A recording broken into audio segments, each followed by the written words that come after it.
Salut, aujourd'hui on va parler de discrétion puisqu'on va voir ensemble quel modèle de port discret est le plus adapté pour vous. C'est parti!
Avant de commencer quoi que ce soit, je tiens juste à dire que cette vidéo n'est sponsorisée par personne. Les différents ports discrets que je vais vous présenter viennent de différentes marques. Certains m'ont été envoyés et d'autres, j'ai dû les payer. Cher. Très cher. La première question qu'il faut se poser avant de savoir quel port discret acheter, c'est de connaître son utilité. Tout simplement de cacher ton arme. Allez, chapitre 2. Je déconne, on va un petit peu détailler quand même. D'ailleurs, désolé d'avance à tous les civils qui ne se sentiront pas vraiment concernés dans la vidéo, mais je vais vraiment m'adresser aux forces de l'ordre ici. Après les attentats de 2015, les policiers et les gendarmes ont été autorisés à porter leurs armes en dehors du service. À la base, c'était une autorisation temporaire avec l'état d'urgence, mais finalement, c'est devenu une autorisation permanente. Bien sûr, il faut respecter certaines conditions. Il faut être identifiable par sa qualité, détenir sa carte professionnelle et un brassard gendarmerie ou police. Ah, et porter son arme de manière discrète aussi, logique. En tant que policier ou gendarme, vous pouvez être témoin d'un attentat ou d'un fait grave, et dans ce cas-là, vous pourrez intervenir pour défendre des personnes ou alors défendre votre vie. L'idée d'un port discret, c'est du coup de ne pas exhiber son arme pour des raisons évidentes comme la confusion ou alors la provocation. Il existe des holsters très performants au port discret qui permettent à une arme de passer inaperçue sous des vêtements. Et je suis certain que vous en connaissez quelques-uns. Dans la note de service sur le port discret, on vous dit juste dissimuler à la vue du public. Et le seul accessoire qu'on vous fournit pour ça, c'est ce truc. Ouais, ça n'a rien de discret. Hormis le fait de pouvoir accrocher ce holster sur une ceinture et le dissimuler avec un grand manteau, il n'y a rien de très discret pour dissimuler son arme. Si malheureusement vous êtes en été, c'est pas forcément le truc le plus pratique. Par contre, niveau dégainé, on retrouve rapidement ses repères. Il suffit simplement de dégager sa veste et de retrouver son dégainé classique. Même pour les rechargements, c'est relativement la même chose qu'avec un ceinturon.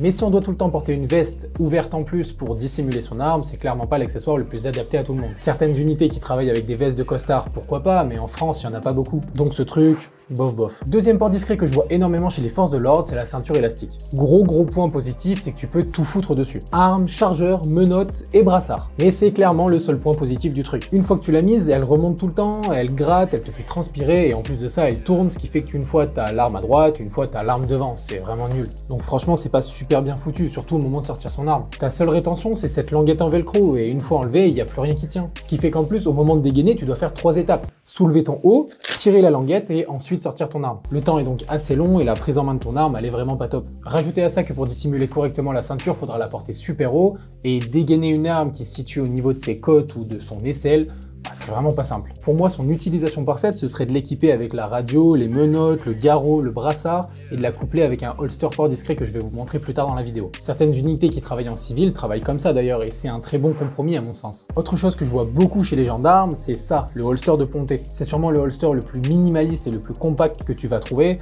mais par contre niveau sécurité, je trouve ce truc nul à chier. C'est que mon avis, hein. Mais ça reste nul à chier. Surtout que je vois certains forces de l'ordre porter leur arme dans le dos avec ce port discret. Alors oui, bonne prise en main et rapidité d'extraction certes, mais alors un gros défaut, c'est qu'une fois que tu as sorti l'arme de ton slibard, tu peux toujours pas tirer. Il faudra forcément tendre ton bras pour pouvoir l'utiliser. Et Et parfois, quand t'es dans une situation de corps à corps, bah t'as pas le temps de tendre le bras. Donc ça, moyen. Ou alors un fil bien plus court, ça éviterait même ce genre de problème. Oh mais mec, y a pas plus dangereux que ça, mec. Je pense que la bonne longueur, c'est ça, tu vois. Maintenant, passons à une gamme que j'apprécie énormément pour le port discret, c'est le port pelvien. Ici, j'en ai 3 différents de 3 marques différentes. TRB, Burgundy Kydex et T-Rex Arms. Bien sûr, chacun a sa particularité, mais prenons le plus classique, celui de TRB.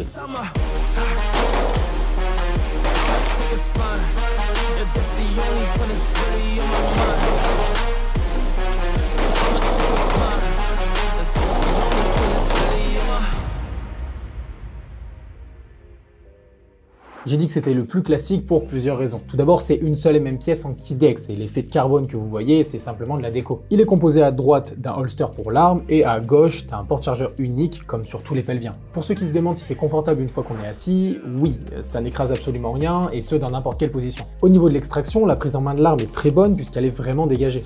Point important avec le port pelvien, c'est que vous pouvez appliquer des tirs dès que l'arme est extraite du holster, que votre bras soit tendu ou non. Merci d'ailleurs à TRB de me l'avoir envoyé. Deuxième port pelvien, celui de Burgundy Kydex.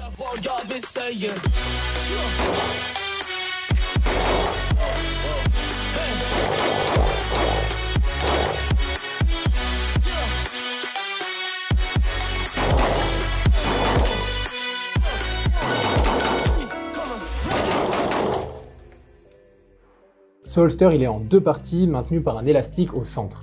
Pourquoi avoir fait ça? Simplement pour pouvoir adapter le holster à votre corps. On retrouve relativement les mêmes éléments sur les deux, sauf ça, le Darkwing. C'est pas forcément con d'avoir mis ça puisque ça permet d'écarter le pantalon du holster et du coup de dissimuler davantage l'arme. Au niveau du poids, c'est relativement pareil, mais plus léger côté TRB. Par contre, au niveau confort, le côté flex de celui-ci me plaît bien plus. Franchement, il est vraiment pas mal. C'est d'ailleurs mon préféré entre les deux, preuve en image. Il est méga mieux, mec. Oh, wow, c'est le jour et la nuit. Ah ouais? Ah ouais. Maintenant, passons au dernier holster, celui de T-Rex Arms. Non. Ouais, non, je l'avais pas reçu au moment où j'ai tourné les images au stand de tir. Je vous montre pas, je l'ai reçu ce matin, le carton est encore là. Par contre, entre-temps, j'ai pu le tester puisqu'un pote m'en avait prêté un. Je crois qu'il n'y a encore aucune vidéo sur ce holster en France sur YouTube, et c'est normal, il coûte une blinde. Elle est où la facture? Merde, j'ai plus la facture. Ça m'a mis combien la facture? 215 € sans les frais de port, donc je suis à 265. Si vous devez acheter un seul port discret et que vous avez un peu de fric, foncez sur lui. D'ailleurs, T-Rex Arms, ils ont sorti une vidéo le 9 août dernier qui est vraiment cool.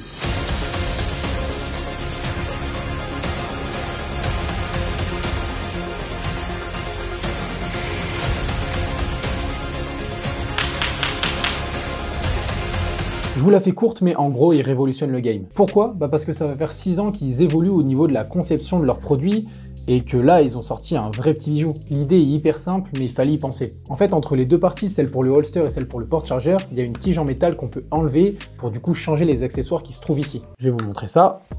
Hop, là j'ai la tige, j'ai les deux parties, et on peut séparer les deux parties. Du coup, au niveau des accessoires, on a un porte-menottes, un porte-chargeur d'AR, un porte-chargeur pour PA, un porte-garrot, ou alors une simple pince qui vous permet juste d'avoir l'arme. On va remettre ça. Ça, c'était vers le bas. Aïe! Pouah, je me suis enculé l'ongle. T-Rex, remboursez-moi. Hop là! Nickel! La pire pub pour T-Rex Arms, même si bon, ils en ont pas vraiment besoin. Yo, c'est Clem du montage. Ça me fait penser cette petite anecdote que j'avais envoyé un message à T-Rex Arms par mail et tout pour avoir un holster gratuit pour une vidéo. Ouais, je suis un gratteur. Et si tu veux, il m'avait répondu « Merci de nous avoir contactés. Cependant, en règle générale, nous n'envoyons pas nos produits pour que les créateurs de contenu les évaluent. » Jusque-là, je comprends. Et après, ils ont mis « Nous préférons ne pas donner d'incitation pour une bonne critique car nous pensons que nos produits n'en ont pas besoin. » Et je trouve ça hyper hautain de leur part, mais du coup, en même temps, je trouve ça hyper drôle. Et puis, de toute façon, je pense qu'ils ont à peu près raison. Enfin bref, on retourne sur le montage. Et du coup, celui-ci, il vous permet aussi de l'adapter en fonction de votre corps. Je trouve ça vraiment stylé. Si vous travaillez souvent en civil, ça peut être intéressant d'avoir les menottes et l'arme en port pelvien. Et comme ça, vos menottes, elles sont pas dans une poche de jean qui est non sécurisée. Je trouve que sur les 3 holsters, c'est sur celui-ci où le deuxième chargeur est le plus accessible. Et vu que la rétention est vraiment bonne, ça n'influe en rien sur le fait de pouvoir se le faire piquer.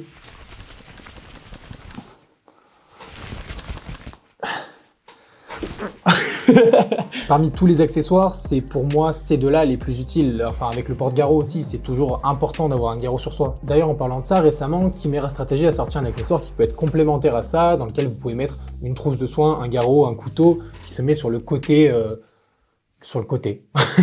Je vous mets le lien de l'accessoire dans la description pour ceux que ça intéresse. Et comme je vous l'ai dit, il existe aussi une simple griffe qui viendra remplacer votre porte-chargeur sur le holster pour dissimuler davantage votre arme. Franchement, la possibilité de pouvoir enlever cette partie est assez cool. L'utilisation d'un porte-pelvien est hyper simple, démonstration à vitesse réelle. Ok, on va décomposer les étapes. Tout d'abord, votre main côté réactif viendra soulever votre haut depuis sa base jusqu'au niveau du sternum. L'idée est de dégager un maximum son étui afin de n'avoir aucune gêne pour pouvoir saisir son arme. Une fois l'extraction de votre arme effectuée, vous pouvez passer à la jonction de vos mains et ensuite au pointage. Classique. Il n'y a pas vraiment de technique magique, mais faites-le juste en sécurité, surtout au moment de remettre l'arme dans son holster. Pour ce qui est du rechargement, vous viendrez soulever légèrement votre haut avec la main réactive afin de pouvoir dégager temporairement votre chargeur pour pouvoir le saisir. Une fois saisi, vous pouvez passer à un rechargement de manière totalement classique. Parfait. Si vous êtes dans l'urgence, je vous invite à légèrement incliner votre corps et avancer votre bassin pour une meilleure accessibilité du chargeur. Entraînez-vous aussi si vous le pouvez à n'extraire votre arme qu'à une main. Parfois votre main réactive ne pourra pas être disponible pour pouvoir soulever vos vêtements. Enfin voilà, j'espère que cette vidéo t'a plu, tu peux bien évidemment la liker et me dire ce que tu en as pensé en commentaire. Moi je te dis à dans 2 semaines pour une prochaine vidéo, c'était Clem, tchuss.